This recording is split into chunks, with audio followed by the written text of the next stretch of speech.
Hello and welcome to the W. Mason Coaches Report. My name is Rachel, and joining me today for the first time this season is the head coach of the Hofstra softball program, Jay Miller. Coach, how are you doing today? Doing well now that the season's here. Season is here, and it is starting this weekend at the Stanford Invitational. So last year, let's kind of talk about that a little bit first. 20-27 record, 7-13 in the conference. Not exactly the start the season you wanted, but there is definitely a lot of promise for this team. Very young last year, lots of starting freshmen. Defense, hitting, speed on the base paths. So talk about what are some of the things that your team is going to bring to the table this year from last year. Well, we're still going to be very young, so that's going to be very consistent with last year's ball club. But I think we're a lot more experienced as well, especially on the mound. We had two freshmen that really we counted on for the whole season last year. Obviously, they're both a year older this year. We've got two more freshmen that will be a big help to give us more of a staff this year. So I think that's one of the biggest changes you're going to see.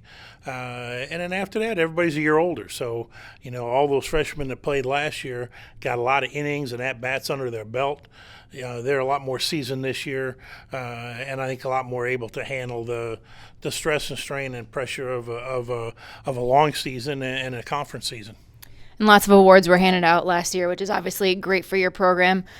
6 all-conference nominees, 4 all-region, 6 all-conference players, 4 all-region players, led by Megan Giordano, the Rookie of the Year. Casey Collins also named to the all-conference team, Alexis Goki on the all-conference team. So what are their roles going to be this year? Do you see them excelling in them? Well, I really do. I mean, obviously for Meg and Casey, who were freshmen last year, having that year under your belt, they're not rookies anymore. So I think that they're going to be able to provide us a lot more leadership, where last year they were sort of floundering around with everybody else. So not only as outstanding players, but as leaders on the ball club, I think that they can really add a lot to our overall team and our overall team chemistry. And I've noticed that a lot in practice and just dealing with the team, day in and day out. The upperclassman, Alexis Goki, really our only senior now, with Kristen Hurt, has provided a great deal of leadership for our younger kids. And she really came into her own second half of last year. We've asked her to do a couple different things this year.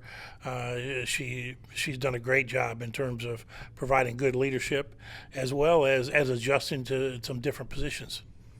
And then we talked a little bit about your pitching staff. You added 2 freshmen, Nikki Mullen and Natalie Grubzak. Dive in a little bit more to how you plan to use this pitching rotation this year.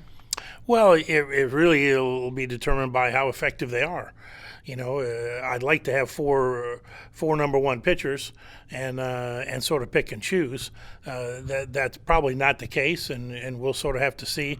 We'll use these first couple tournaments especially to sort of see who's going to be the most effective in the starting role, who's going to be the most effective coming in relief, where our strengths and things lie in terms of our staff. Is a little bit of a question mark right now, but that's something that usually takes a couple weeks to answer anyway. And then looking more at your newcomers, with I mentioned 8 freshmen and 1 transfer. But who do you think is going to make an impact on this team right away? I know Lindsay Hay was an NFCA High School All-American last year, and Chelsea Manto broke Kristen Helms' Mercer County High School hit record. So throw out some names out there about who you think are going to make a direct impact right away. Well, I think those two off the top, really from that freshman class, with Lindsay and Chelsea.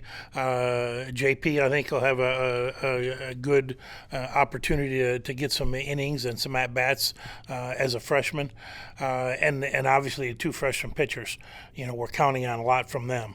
So I think that core group right there has done a great job. Alex Musial, another freshman, has been swinging the bat very well in practice. So I can see where we can use her a little bit in a DP type role early on. I think she's good backup for Ange at first base. But I like the way she's swinging the bat, and she'll give us a little pop in the lineup. And last year, your team had one of the best batting averages in program history. You used power, you used speed, you used the short game. So, do you see the same kind of lineup for your team this year? I think so. I'd like to see us increase our power numbers a little bit from last year. I thought that was an area where we lacked a little bit, and I think we can with the freshmen coming in. But freshmen, you never know, because it's a whole different level for them. And I thought we saw a good example of that with Megan last year. She started off very strong, and then once scouting reports got around and things like that, and people were able to find some weaknesses. Now, as a hitter, you have to adjust, and how quickly you adjust is going to determine how successful you're going to be. So that's going to happen with our young kids, and it's a period of adjustment that they're going to have to go through. So this weekend you open up at the Stanford Invitational. You'll play Drake 3 times and Stanford twice. Stanford receiving votes in both polls this week. So talk about what it is, what kind of test it is to start your season against a program like Stanford, and then maybe balance it out with a team like Drake. Well, Drake's a great team. I mean, they won the Missouri Valley. They're picked to win the Missouri Valley again this year. So I really think both Drake and Stanford are going to be pretty equal in terms of competition-wise for us out there. So I think it'll be good competition. It'll help our RPI. It'll help sort of get us ready for the conference season. And it's not as bad or as strong as it was last year starting off. So I think that combination will be a good sort of litmus test for our team to see where we are and to see the things that we have to work on. So as I mentioned, Hofstra season opening weekend this weekend at the Stanford Invitational. We hope you can make it out, but if not, live stats and video courtesy of the Pac-12 Network are available. And Coach, best of luck this weekend and best of luck this season. All right, thanks very much.